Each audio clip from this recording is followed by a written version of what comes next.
Meus amigos, o assunto hoje é crimes tributários. Nós estamos bastante preocupados com os rumos que o direito penal tributário poderá tomar após o julgamento pelo Superior Tribunal de Justiça do habeas corpus 399-109, julgado recentemente num longo acórdão de 61 laudas, contrário à jurisprudência da Corte, e que na prática significa que o tributo declarado e não pago, no caso foi o ICMS, não recolhido pelo contribuinte, essa conduta por si só já configura crime, não apenas infração fiscal. Portanto, o HC foi denegado.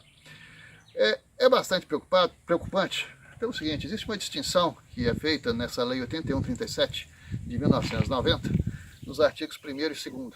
No artigo 1º da Lei de Sonegação Fiscal, essa Lei 8137, existem condutas, uma lista de tipos, uma lista de condutas que são meios para se produzir o resultado, reduzir ou suprimir o pagamento de tributo devido. São meios para se alcançar esse fim.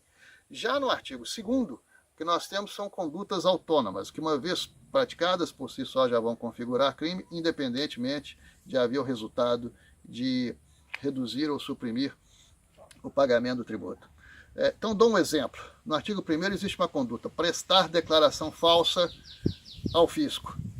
Então, se está no artigo 1º, esta conduta somente será típica se a declaração falsa produzir o resultado de redução ou supressão do tributo devido.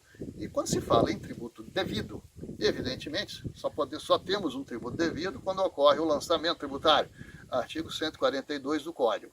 O que ocorre após um procedimento próprio para isso, ou processo administrativo fiscal, se o contribuinte tiver impugnado o lançamento.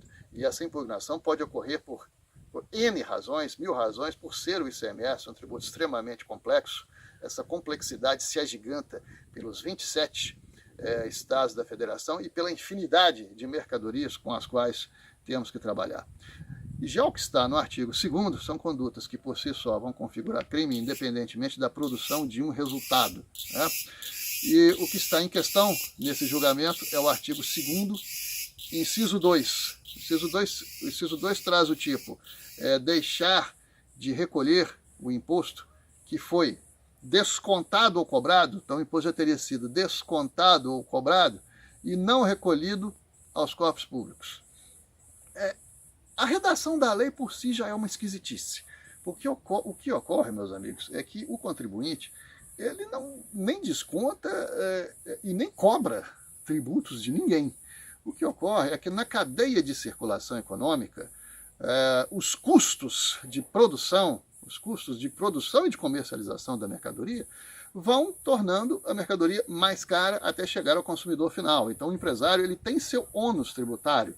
Da mesma forma que ele tem custo trabalhista, custo tecnológico, ele tem o custo tributário também, porque está recolhendo seus tributos. E com isso, o que ele transfere para o consumidor final não é propriamente o tributo, mas são as consequências financeiras, são o ônus financeiro decorrente do recolhimento desse tributo. É isso que ocorre.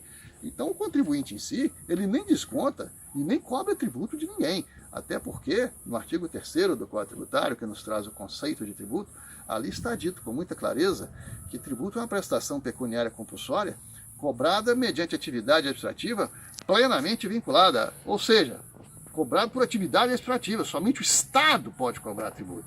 O contribuinte não cobra tributo de ninguém. E mesmo assim, mesmo no artigo 2º, para saber se ele deixou de recolher aquele imposto, é necessário, ainda que o caput do artigo não diga, ao contrário do artigo 1º, é necessário saber se aquele imposto é devido ou não.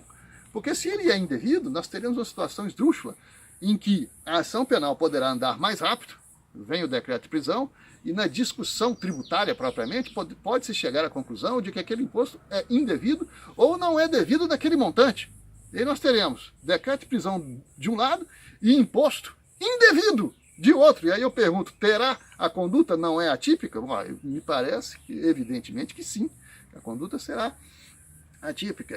Então, o confronto entre essas duas dimensões, a dimensão tributária, onde nós vamos saber se o imposto é efetivamente devido e em que montante, é necessário ter uma correlação, digamos, uma coerência com o caminho penal, que é a discussão poderá tomar. Caso contrário, nós poderemos ter sanção sem fato típico, o que em matéria penal é um verdadeiro absurdo. Então essa decisão nos preocupa bastante e nos parece ser mais uma daquelas manifestações em que se utiliza o direito penal como instrumento de pressão arrecadatória, o que não é muito compatível com a filosofia que inspira a criação dos delitos e das penas. Obrigado pela atenção.